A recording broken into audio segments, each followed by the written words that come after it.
Welcome to the Ultimate Sports Blog Podcast. Today is Thursday, March 15th, 2018. Today I'm going to recap the first four games that took place last night and Tuesday night. Go over my picks for just today because today's picks will be a part of Maddie's picks. NBA recap from last night and look ahead at tonight's action. Go over some of the key moves in NFL free agency and go over a head coaching change in college basketball. All right, first four, Tuesday night, 16 seeds, Radford and LIU Brooklyn. Radford defeated LIU Brooklyn 71-61 on Tuesday night. In the first four, Radford moves on to play Villanova. Ed Polite Jr. put up 13 in the win. Deshaun Agosto put up 16 in defeat. St. Bonaventure defeated UCLA by a score of 65-58. Between the two 11 seeds that played Tuesday night, St. Bonaventure moves on to play Florida. Courtney Stockard put up 26 points in the win. Aaron Holiday put up 20 points and 7 assists in defeat. And as I mentioned, the Bonnies move on to play the Florida Gators. Texas Southern defeated NC Central by a score of 64-46. In the first four, West Region, battle of 16 seeds. Texas Southern moves on. DeMontre Jefferson put up 25 points and 8 rebounds and 3 assists in the win.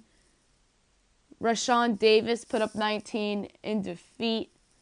And Texas Southern moves on to play Xavier. Syracuse defeated Arizona State in the Battle of 11s from last night in the first four, 60-56. This was a fun and entertaining game. The last in Syracuse came back, and the Orange pulled out the win. O'Shea Brissett put up 23 in the win, and Cody Justice put up 15 in defeat, and Syracuse moves on to play the TCU Horned Frogs. Today's games, the picks, Oklahoma, Rhode Island. I mentioned this on my preview podcast 2 days ago. Rhode Island is the better team. Oklahoma has not been the same team. Trae Young is capable of being the best guy on the court, but the best guys on the court might be the duo from Rhode Island of E.C. Matthews and Jared Terrell. So give me the Rhode Island Rams to advance to the round of 32. 14 seed Wright State against 3 seed Tennessee. South Region. The Vols are just the better team, so give me the Vols. UNC Greensboro and Gonzaga. It's the 13-4. Gonzaga has a great core led by Killian Tilly, so give me the Gonzaga Bulldogs. 1 seed Kansas against 16 seed Penn. I mentioned 2 days ago that Penn was underseeded, but still Kansas is just way better, so give me Kansas. Number 2, Duke against number 15, Iona. Iona has a great coach in Tim Cluess, and Duke is just Duke, and Duke will destroy Iona. Number 6 seed, Miami Hurricanes against number 11 seed, Loyola Chicago. I said on Tuesday that I was picking Loyola Chicago to pull the upset, and I'm standing by it. Because Miami lost their best player, and Loyola Chicago is a pretty darn good team. Number 5 seed Ohio State Buckeyes against number 12 seed South Dakota State Jackrabbits. The Jackrabbits are a popular upset pick, but the Buckeyes are a better team led by K8 Bates Diop. So give me the Buckeyes to advance. North Carolina State against Seton Hall. It's an 8-9 matchup. Give me the Wolfpack, the 9 seed Wolfpack, to move on. They've won some big games this season. Seton Hall's lost in the first round the last couple years. It's worth noting, and I mentioned that on Tuesday's podcast. So give me NC State. Number 1, Villanova against number 16, Radford. Nova's winning that game big. Number 5, Kentucky against number 12, Davidson. This is a game I'm looking forward to very much. Davidson has the best player on the court in Peyton Aldridge. But give me the Wildcats, who are playing their best basketball right now, to move up to the round of 32. Number 16, Houston Cougars against number 11 seed San Diego State Aztecs. Give me the Cougars to advance. They have the best player on the court, Rob Gray. Number 3 seed Texas Tech against number 14 seed Stephen F. Austin. I mentioned on Tuesday's podcast, this isn't Stephen F. Austin 2 years ago that had Thomas Walk up on it and defeated West Virginia and probably should have defeated Notre Dame. Give me Keenan Evans and the Red Raiders to advance to the round of 32. Number 8 seed Virginia Tech Hokies against number 9 seed Alabama Crimson Tide. The Tide have the best player on the court in this game in Colin Sexton. So give me the Tide to advance to the round of 32.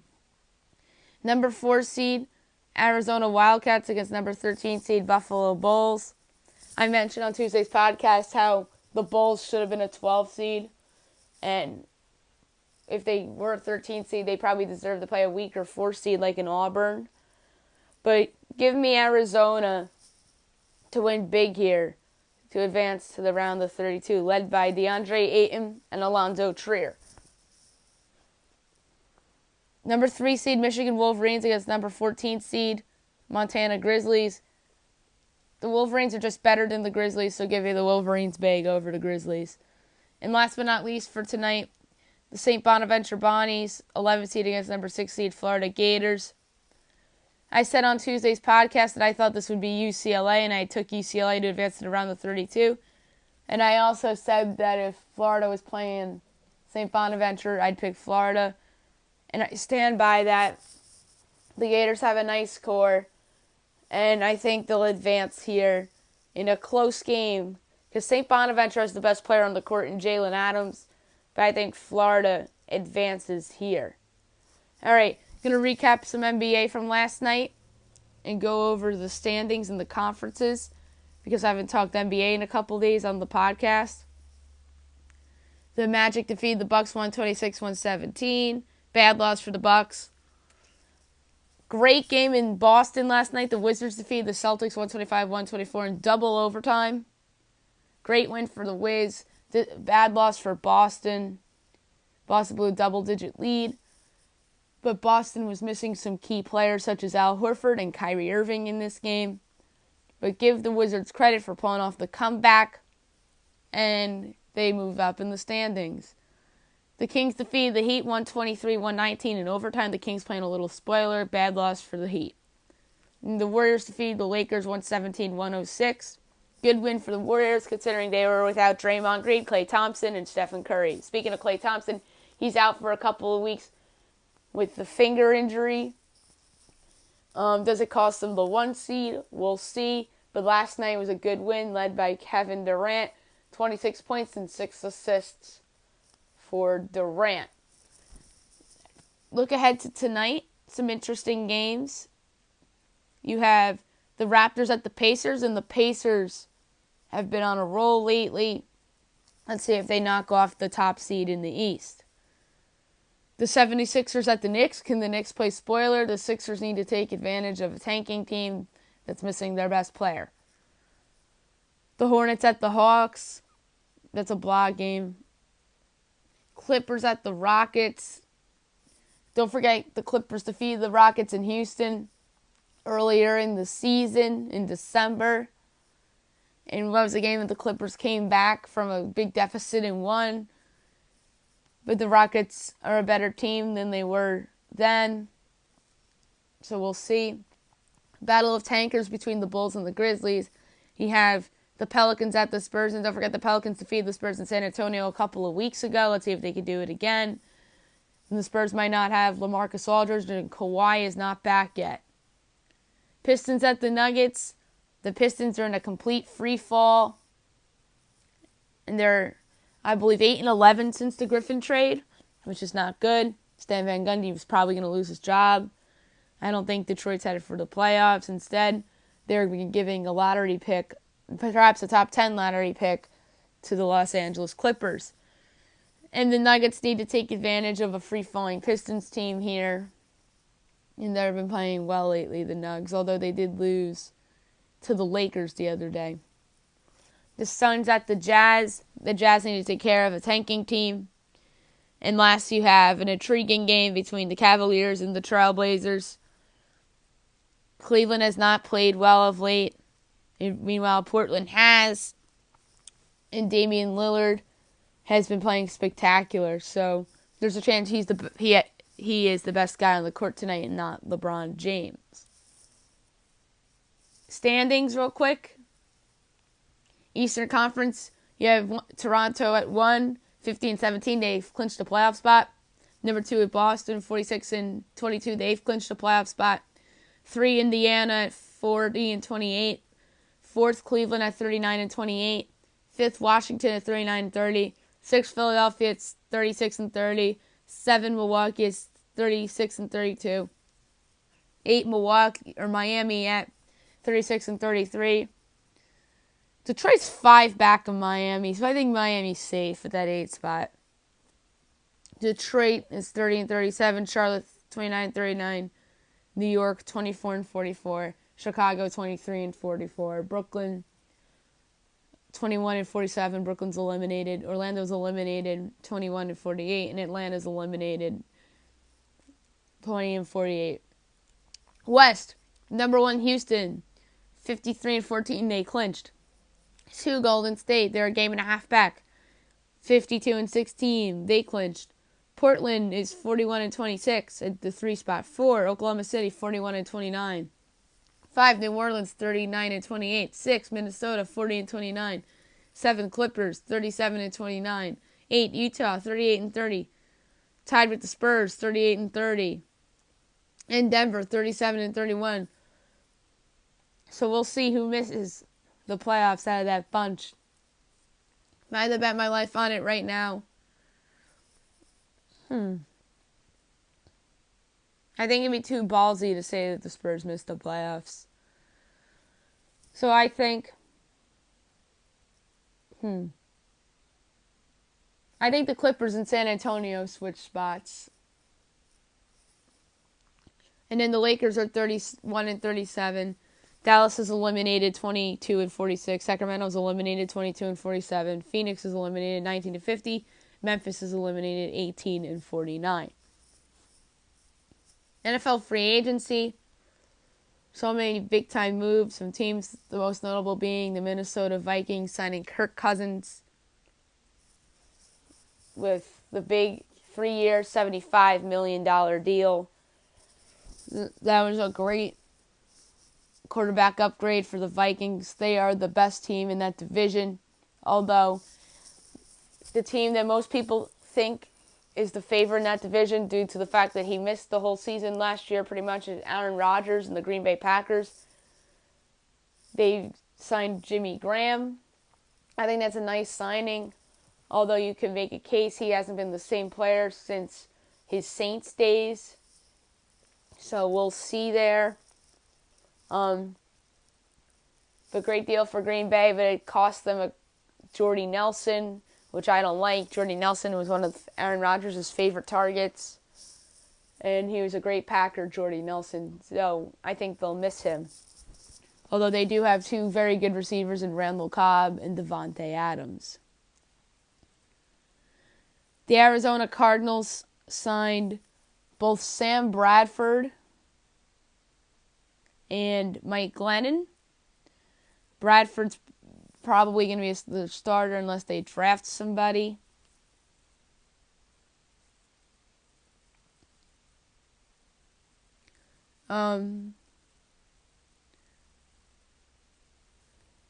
The Buffalo Bills haven't really done much. The Miami Dolphins signed Danny Amendola away from the New England Patriots, and they signed Albert Wilson away from the Chiefs. They trade away Jarvis Landry, and I think Landry's a better player than both Amendola and Wilson, obviously. They cut Ndamukong Suh and Julius Thomas on Wednesday. What the Bills did, actually, they signed Star Lutueli, which I think is a nice deal.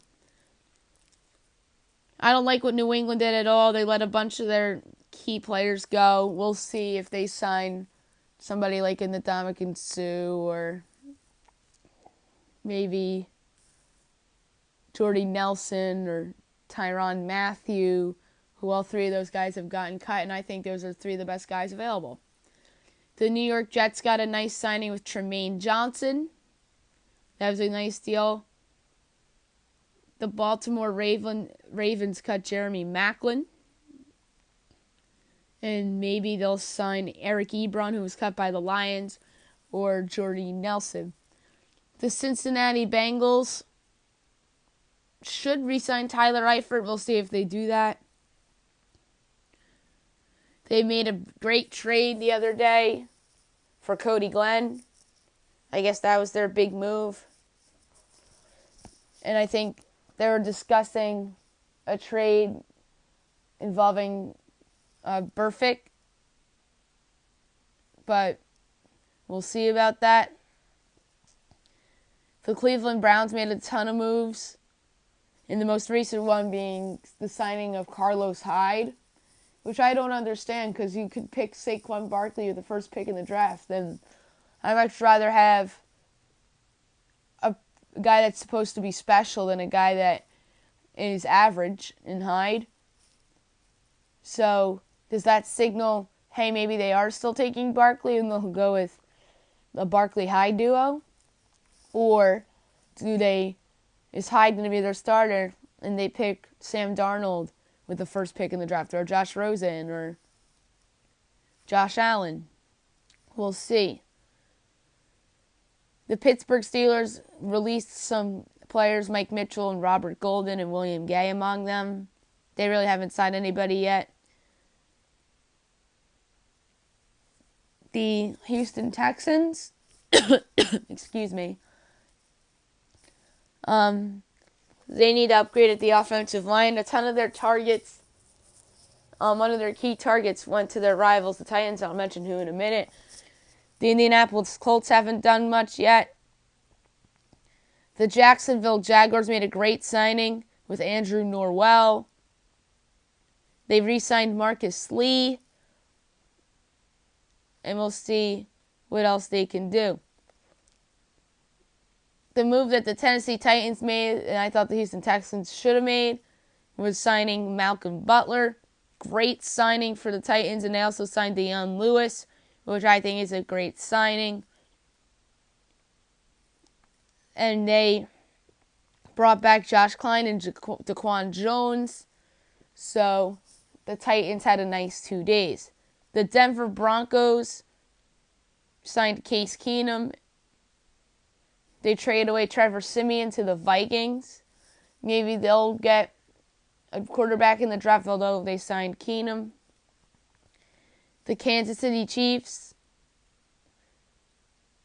signed Sammy Watkins, and I think that was a nice signing, and he could be a nice weapon for Patrick Mahomes. And they also brought in Anthony Hitchens. And maybe they sign a veteran quarterback on the market to back up Mahomes. The Chargers, they really didn't do much. Let's see if they do anything. The Oakland Raiders have interest in a ton of guys.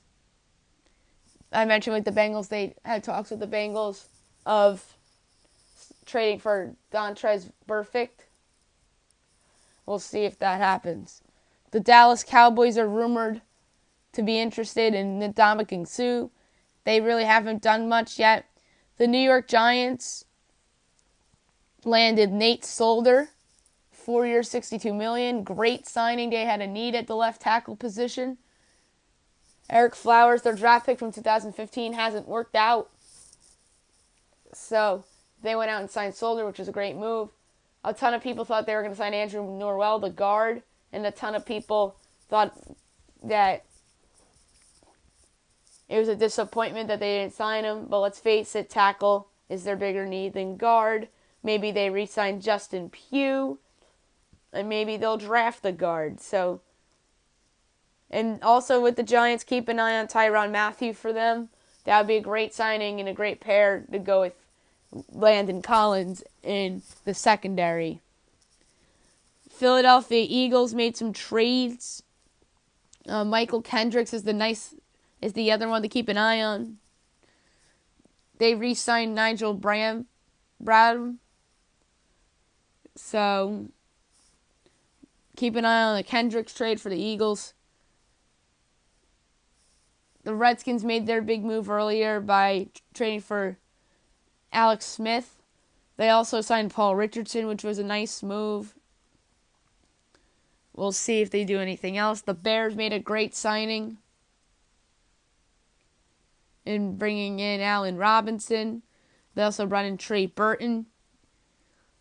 Let's see if they become real weapons for Mitch Trubisky, who some people think will be 2018's version of Jared Goff. The Detroit Lions released Eric Ebron, as I mentioned.